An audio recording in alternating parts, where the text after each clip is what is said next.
From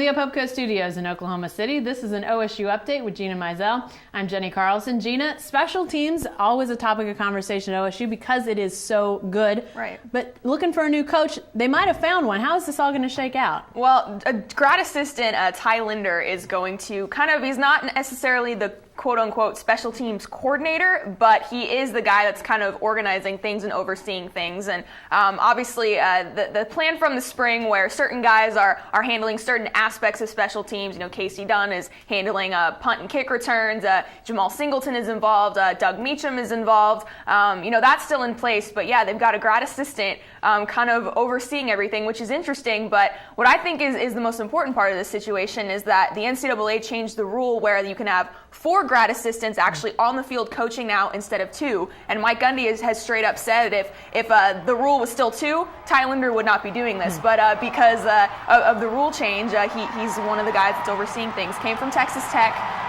worked with special teams over there. So yeah, he's kind of the man in charge right now.